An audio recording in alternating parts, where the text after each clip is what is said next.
Estimado y estimada oyente, muy buenos días, muy buenas tardes o simplemente muy buenas noches, en función de la hora en la que estés escuchando la cuarta columna.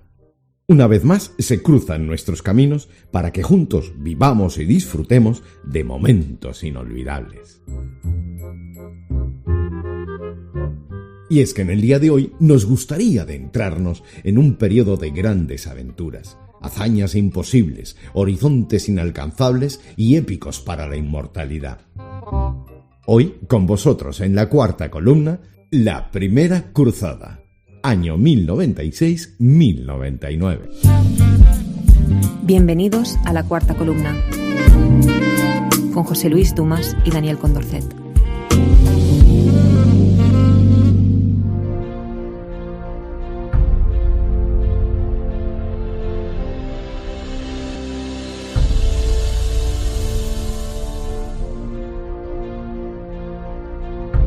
La cuarta columna, el podcast donde masonería, filosofía e historia se unen para formar vuestro espacio de conocimiento y reflexión.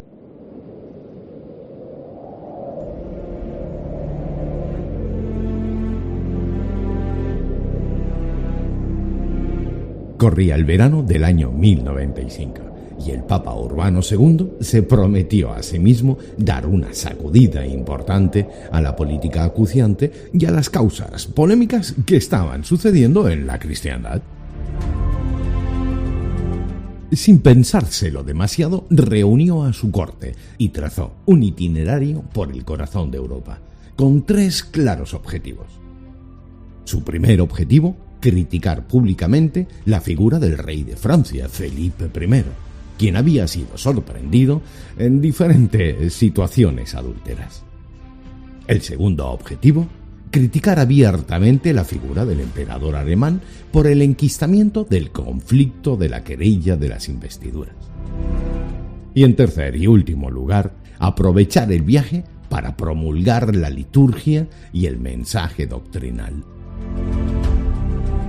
El 20 de noviembre de 1095, el Papa Urbano II llegó a la ciudad de Clermont.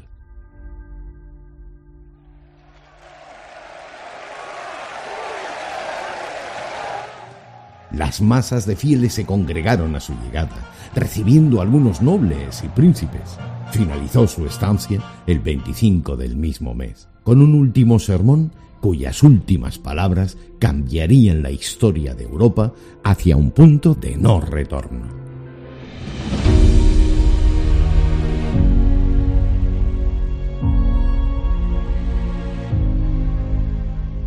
Tras un duro sermón contra los infieles musulmanes e informar a Bizancio de que corría peligro, animó a las masas a tomar Jerusalén, con la proclama «Deus lo vol», Dios lo quiere. El resultado de aquellas palabras fue espectacular.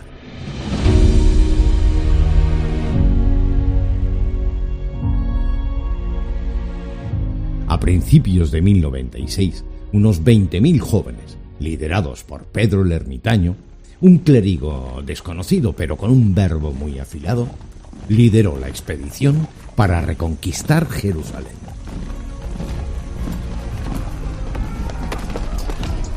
Tras desbordar a su paso a muchos pueblos de la actual Bulgaria y zonas de los Balcanes, y tras pasar por Bizancio y cruzar el mar del Bósforo, fueron aplastados por los turcos selyúcidas. Este fenómeno fue conocido como la Cruzada de los Niños.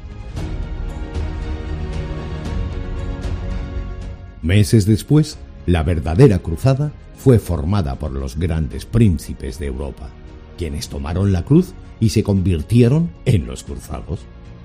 A esta misión se sumaron Raimundo de Toulouse, Bohemundo de Tarento, Godofredo de Bouillon, Hugo de Vermondais y otros tantos más. Miles de soldados, comandados por sus príncipes, llegaron a Constantinopla en 1096. Tras pasar por el Bósforo, los cruzados arremetieron contra Nicea, poniéndola bajo asedio, cuya ciudad fue rendida a favor del emperador bizantino gracias a sus espías.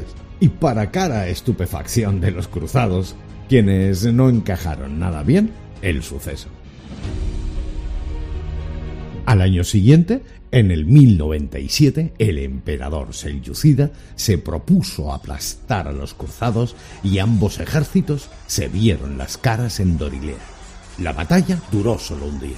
Enseñaron lo mejor que tenían y, sobre todo, las formas de combate.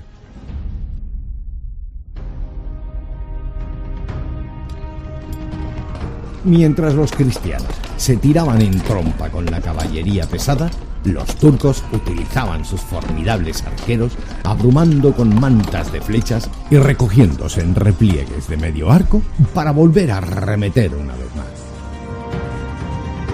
Aunque la batalla terminó en tablas, la peor parte se la llevó la infantería de ambos lados, y ambos ejércitos tuvieron constancia del poder del adversario.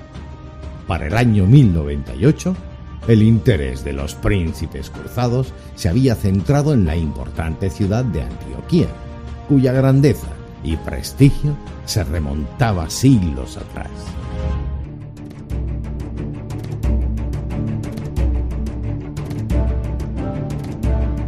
La toma de Antioquía se convirtió en una verdadera sangría para los cruzados, cuyo asedio duró más de 8 meses, y tras tomarla, gracias a los confidentes de Bohemundo, pues al coaccionar a un guardia, los asediadores se convirtieron en asediados.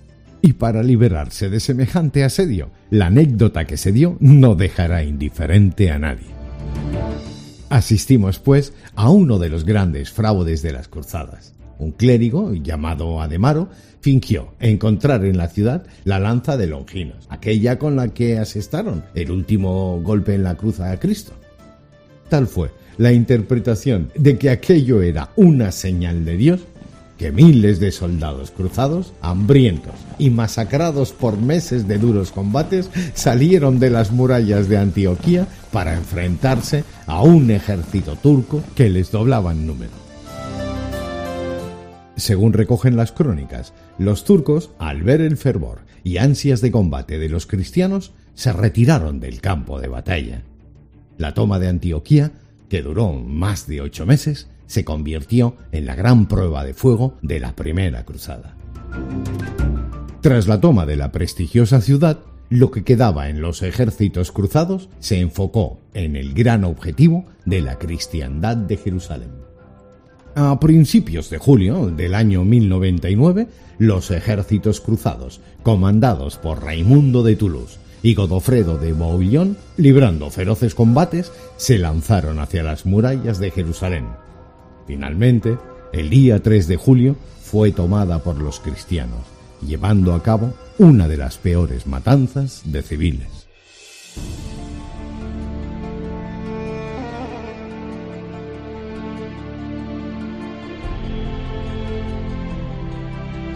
La noticia de la toma de Jerusalén en Europa fue acogida con una gran alegría, como ejemplo del beneplácito de Dios. Muchos cruzados decidieron quedarse en los recientes estados cristianos, que se fundamentaron en Tierra Santa, y otros muchos fueron recibidos a su vuelta de la cristiandad como verdaderos héroes. Estimado y estimada oyente, como colofón final, comentaros que la primera cruzada ha sido la más estudiada, pero en realidad en la Edad Media llegaron a ser hasta 8 las cruzadas realizadas. Incluso resulta muy llamativo en nuestros días ver que el término cruzada ha sobrevivido a nuestro tiempo, siendo un término que se define a sí mismo como una gran y dura empresa de una duración prolongada en el tiempo. Por poneros un par de ejemplos, la sublevación del general Franco en la Guerra Civil Española en 1936 o la invasión de Estados Unidos en Irak en el 2001 fue designada por sus protagonistas como una cruzada, queriendo engrandecer y comparar estas a los sucesos que hoy os hemos estado relatando. Y hablando de cruzados y cruzadas, nosotros hoy de nuevo hemos cruzado esa puerta del tiempo y regresado a nuestra era, por lo que el capítulo de la primera cruzada ha llegado a su fin. Por nuestra parte, Tanto Daniel Condorcet como un servidor, José Luis Dumas, queremos agradecerte la confianza depositada y el tiempo que has dedicado a escuchar este, nuestro y por supuesto tu programa, La Cuarta Columna. Será ya hasta la próxima semana o hasta el próximo programa y recuerda, déjanos tus votaciones de 5 estrellas en iTunes, Spotify, así como los comentarios en iVoox. Y por supuesto, gracias por suscribirte al podcast La Cuarta Columna. Nos vemos la próxima semana.